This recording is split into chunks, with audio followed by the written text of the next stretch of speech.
Toby's Seaside Holiday. The Fat Controller first met Toby and Henrietta a long time ago when he was on holiday in East Anglia. Later, when their line was closed, the Fat Controller heard about it and brought them to Sodor. Before that, Toby had worked at a harbour with several of his brothers. The harbour had been busy and the engines were kept bustling about. But Toby never really had a chance to exercise his pistons properly until he had his own line to run on. One day, Toby was resting alone in the shed at Farquhar. That morning, Percy had been talking about the harbour at Knapford. Toby remembered the old days, when he had worked at a harbour too. "I'm too old now to dash about like I did then," he thought. "Backwards and forwards all day long, between the harbour and the big station, with never any chance of a holiday. But I did go to the seaside once," he remembered. "For a while anyway."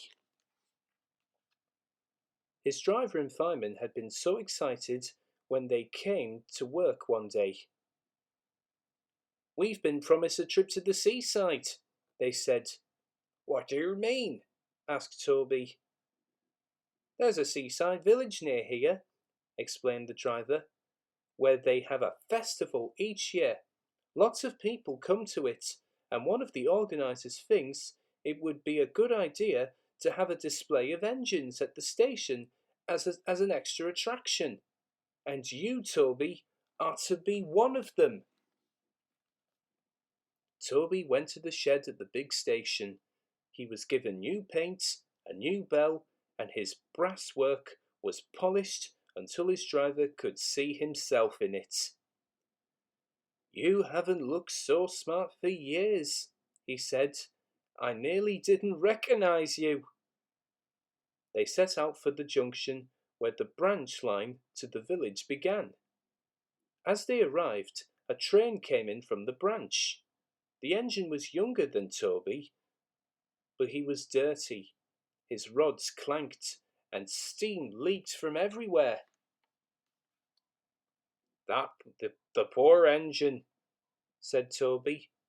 "Can I help pull his next train to the seaside, please?" The station master agreed, so Toby was coupled in front. "Festival time is the best time of the year," the other engine said. "Lots of extra trains and visitors.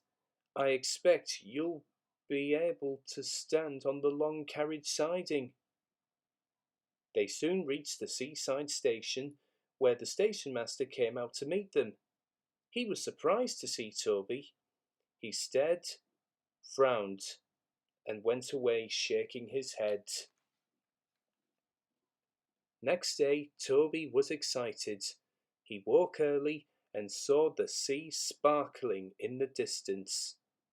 White birds wheeled and swooped overhead, making loud mewing noises.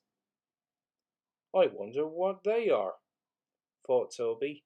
"I must ask my driver when he comes." But his crew arrived looking glum. "It's all off, Toby," his driver said. "They said there's nowhere for you to stand." "But what's wrong with where I am?" wailed Toby. "I'm not in anybody's way here." "It's just an excuse, I reckon," said Toby's driver, lowering his voice. "The real trouble is, you're too smart, Toby. They're afraid you'll show their branch line up." Just then, a door banged. Toby jumped. "Wake up, Toby," smiled his driver. "Time to get back to work." Toby sighed as he moved from the shed. "Well, I did get to the seaside," he murmured, "even if it wasn't for long. But I think the Fat Controller would have managed all that festival business much better."